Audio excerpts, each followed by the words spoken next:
Hello, hello. I'm Casey. And I'm Fallon. And this is Render the Darkness. We are coming at you today with our second episode out of Alaska. It's going to be done by Fallon. But before she does that, let me throw you your fun fact for this episode. That is that ants don't have lungs. They instead breathe through something called spiracles. Interesting. Which are like 9 or 10 tiny openings, depending on the species. Oh, that's cool. I didn't know that. Spiracles? I hope you didn't know that, or it wouldn't have been a fun fact for you. Well, It would have just been already retained information. spiracles. It's a fun word. Yes. And start using that, but not in the accurate terminology or context. I don't know if you've noticed or not, but we have a new friend. That's George. George. Fallon swears his legs move. I synced it. I haven't seen it happen yet, but she swears it does. I synced it once. It could have been a quinkydink, but I synced it. I think it was in her mind. As we already learned in previous episodes, she's scared of dolls. Not all dolls, just really creepy Dolls. porcelain, old-timey, creepy dolls. That is a porcelain old-timey clown. There you go. George is very old. See, I wanted to put something here on my side. Golly, why is your set so boring? I don't know. Next time, I'm going to have something of my own up there. I don't know what yet. I tell you what, you gonna have a green screen, and we're gonna be going wherever we want to go and having whatever background we want to have. My side will still be the more fun one. Rude. We're standing in front of a waterfall. You best believe the waterfall is gonna be coming down from behind me. Oh, okay. All right. And then I could do the whole episode like as if I'm underwater. Please don't do that. Please do not do that. Oh, the fun we will have with the green screen. Oh, strange, Sorry. strange person. Alright, so in this episode, we're going to go back in time to the 1800s. Now, there's a really good book that I read for some of the information in this case. It's called Forgotten Murders from Alaska's Capital by Betsy Loganbow. Now, in 1893, at the age of 14, William Woodworth would leave his home in Iowa to find his place in the world. They left his older sister and her husband behind to look for fortune and fame.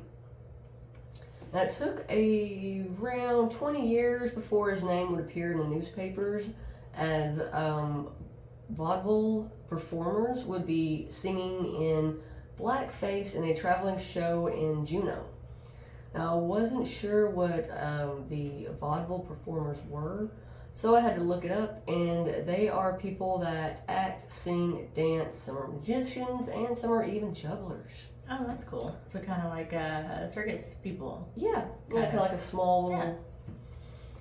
Now, after his name first appeared in the newspapers in 1912, William started acting in southeast Alaska in the summers and would stay in hotels in the Pioneer Square district and do performances there. But there wasn't any kind of newspaper articles that talked about any of the shows by him in Seattle or in Washington State. Now, we'd have events that were only in person by local people and from people that were out of town with the talent that he was looking for. Now, in March 1913, a lawmaking representative said that the night consisted of another representative singing a song, a woman from town playing the piano, and songs by William Woodworth himself. Okay. Now, when the ships were going to and from Alaska on the manifest, William will say that he was an actor, musician, and he made films. In 1918, he had on his draft card that he was a cameraman for the Premier Alaska Film Company. Now, the draft card also showed his birth year as 1979, meaning he was 33 when he went to Alaska. Now, during his time there, he was on a lot of manifests, but each time his age would be different, but it was never higher than 39 years old. At 5 p.m. on August 25th, 1920, the cook on the Lumi Bay noticed a boat that looked to be on fire in the Chatham Strait that was on the southern tip of, I'm going to end up messing this up because I tried so many times to say this, Admiralty? Hey, Island. Sorry, I tried. She really did. She practiced that word like 20 times. Yeah. With Google, what is it? What do you use? The Google pronunciation thing or whatever? Yeah. Admiralty. Admiralty. Admiralty. I heard that like 20 times. I wanted to make sure I didn't mess it up. And I'm sure I'll mess up other things, but... Oh, sorry. Now, the captain on the Lumi Bay named Harrington set out after the boat, and it took him about 25 minutes to get there. Once there, he noticed that the boat was on fire. He also noticed that the skiff was missing, and he didn't see anyone moving around on the deck. Harrison and his crew thought that the people who were on board must have fled in the skiff. Now, if you don't know, a skiff is a smaller, shallow boat that has a flat bottom, according to dictionary.com. I did not know. I didn't either. So thank you, dictionary.com. Yes. Now, Harrington looked out across the water to see if he could spot the boat with a passenger or passengers, and he seen it being rowed by one person. So he took off in the direction of the skiff, but it took him almost 17 minutes to reach it because the person inside the small boat didn't stop or slow down, even though he could see the Lumi Bay coming closer to him. Now, once he brought the man aboard his boat, he asked him his name, and he said that his name was E.C. Lilly. Now, the man did admit that he left the Sea Breeze, but his story only rose suspicion, and Harrington thought that the man was drunk. Now, let's talk a little bit about who E.C. Lilly was before we continue on the conversation that he had with Harrington. Now, It's not set up for a good situation here already. No, it's not. Now, when E.C. was younger, he was going by his middle name, Constant. When he was 17, he worked at a dairy with Alex Gonzalez. Now, one day during their shift, they got into an argument, and E.C. was fired. The next day, E.C. went back to the dairy, found Alex, and shot him one time.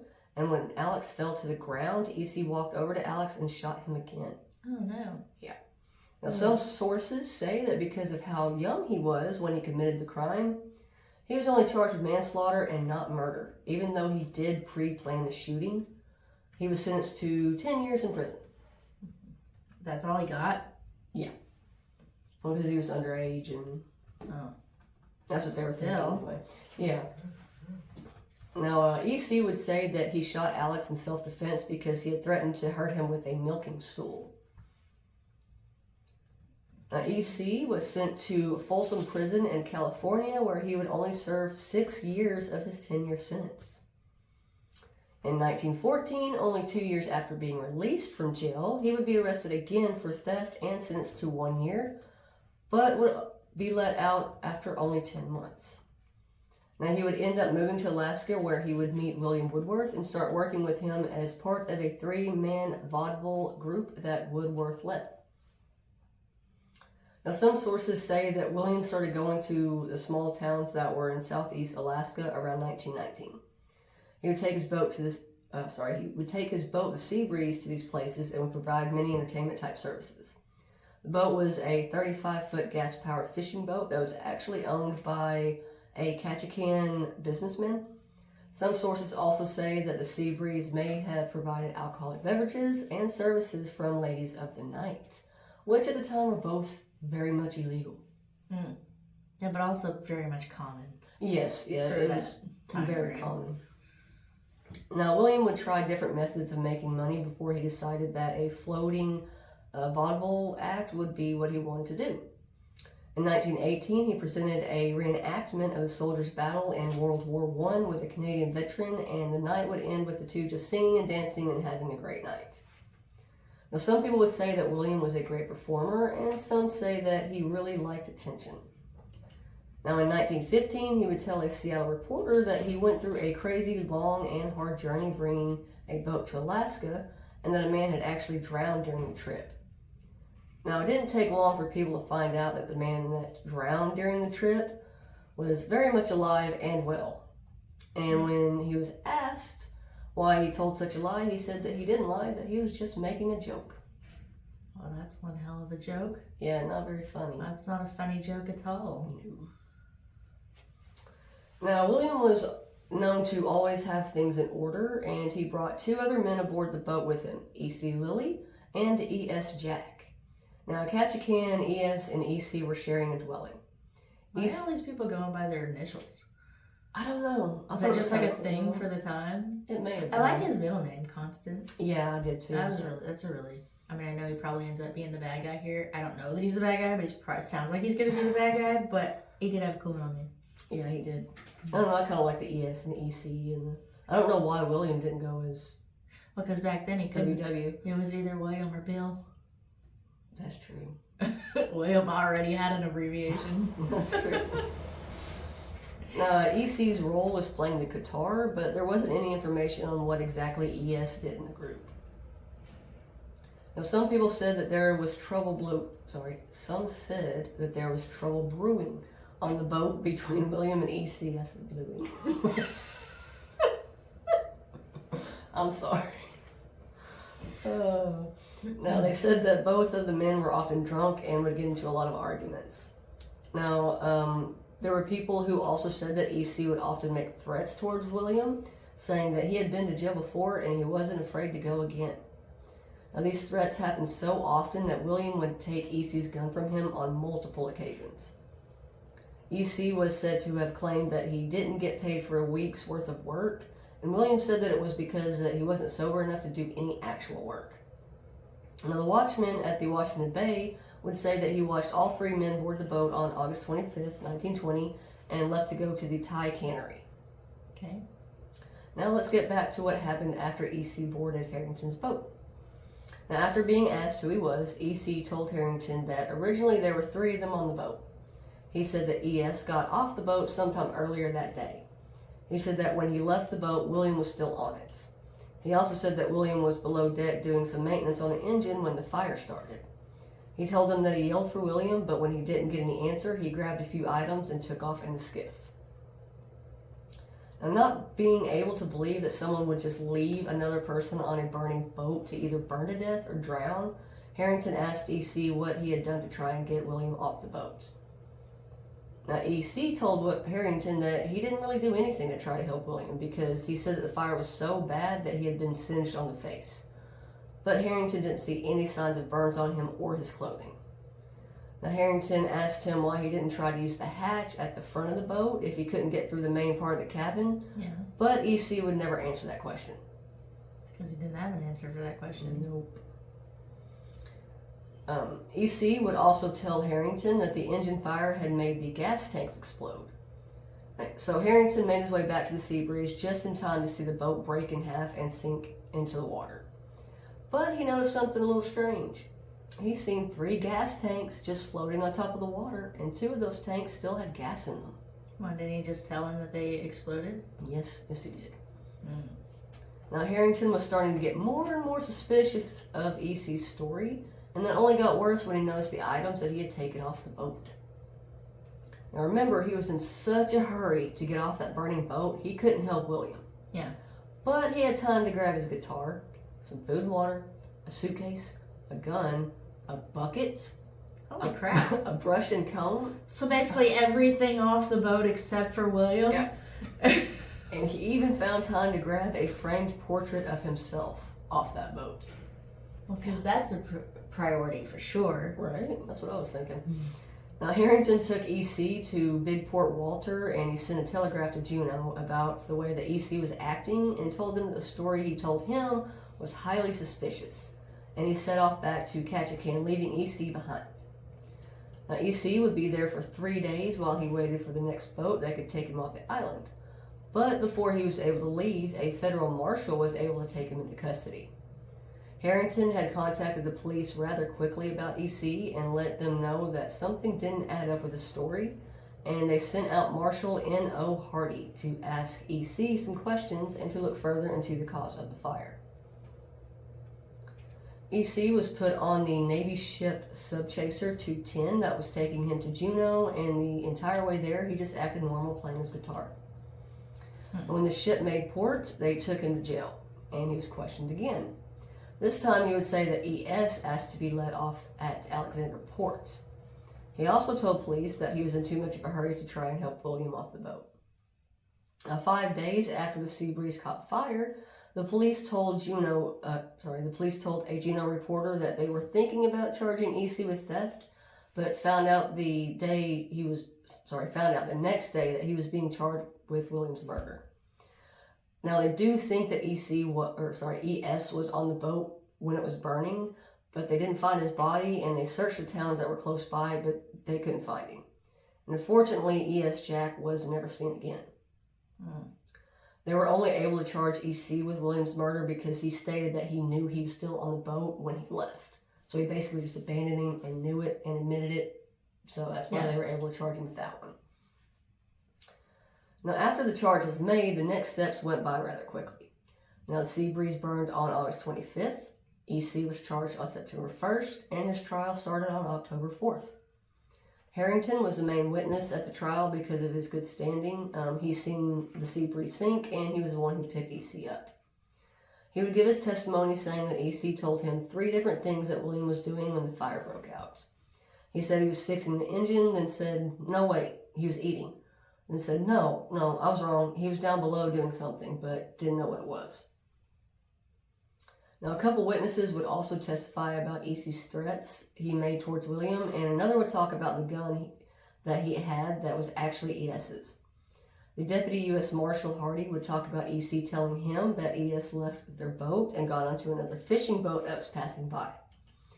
And the Marshal said that when he tried to find ES, no one had seen or heard from him or William since the fire.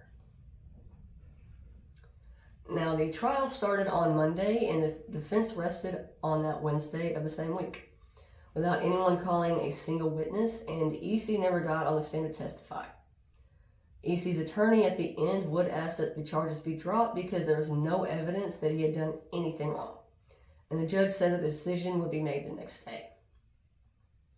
That Thursday, the judge denied the defense's request to drop the charges, so he asked the judge to convince the jury that he wasn't guilty of the charges, which the judge denied as well. The prosecution... sorry. I don't know what happened there. The prosecution... Welcome back. Thank you. Presented its closing argument that took 6 hours, and then the defense only took an hour for their closing argument. And during that, he asked the jury to dismiss the case because there wasn't enough evidence against his client. Now, it took the jury less than 2 hours to come back with a guilty verdict of first-degree murder, and they requested a death sentence. EC was cuffed, and when he was being walked back to his cell, he had what was said as, quote, a grimacing grin. He was first taken to the McNeil Island in Washington, but was transferred later to Leavenworth Penitentiary in Kansas. Okay. Now, in 1944, 55-year-old EC was told that he could leave the shoe house where he was working to see a disciplinary court because he was in trouble for going to the B-cell house without permission. But instead of doing that, he attacked Senior Officer Lewis M. Kelly with a wooden shoe hammer. Another guard named Clarence A., hopefully I say this correctly, Bergman, ran over to Kelly and EC struck him with the hammer too. Then he took off while Clarence chased after him. Now, the other inmate said that EC was shouting, saying, quote, I have done 24 years and now they're going to get me. I think I killed Kelly. EC then proceeded to jump from the 4th tier B cell house, falling 35 feet to his death. Oh. So that is the story of the murder of William Woodworth. I know that wasn't very long, but I found it pretty interesting. Yeah, that was interesting for sure. It's fascinating to me that back then, like, they really didn't need to have a definitive amount of evidence. Like, there was guilty without a shadow of a doubt or whatever. Back then it was like you could get the death sentence just based on somebody's word. Yeah, that happened a lot. I mean, look at like all the witch trials and stuff. I mean, literally being based off just one person saying something and somebody else agreeing with that person. Like, if you could get more than 2 to 3 people to side with you, you were pretty much going to win whatever case you wanted. Yeah, well, yeah. I'm not saying that he didn't, because given his history, he probably did kill William. Yeah, But they didn't have any proof that he did. All they knew was that the boat caught on fire and he bounced without him. Yeah, I guess it was because he didn't try to really help. I mean, they considered that murder, but... Yeah, but nobody really knew the situation, so nobody knew, like, did William try to help himself? Did he try to jump off the boat? You know what I mean? Like... And it's weird that ES just vanished. Yeah.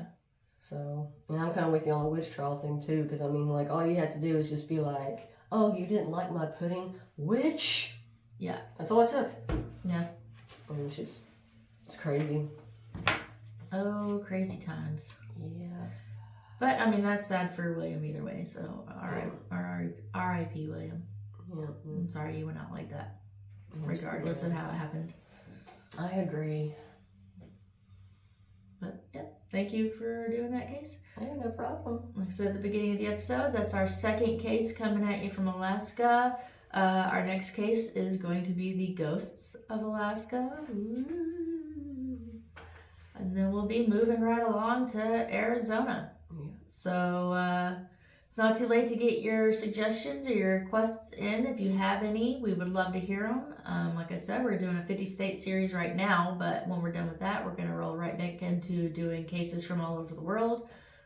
So if you have any from anywhere, regardless of what time period or what location, send them to us. Yes, we would definitely love to read them and do some research on them and all that kind of stuff. Cover the case for you, or if you have something that you want to tell, jump on, let us know, and we'll get you on here. Yep. So, you can do it. Other than that, thank you guys so much for spending your time with us today, and we hope you enjoyed our content. If you did, if you could do us a ginormous favor and just give us a subscribe and a like. Yeah. On YouTube, we would really appreciate that. We can also be found on pretty much any of your music stations that you listen to, where you can listen to podcasts, Spotify, iHeart, Amazon, Apple. Any support we can get is greatly appreciated, and yeah, that's it. We are Render the Darkness. Bye. Say bye, George. Bye, George. Bye, George.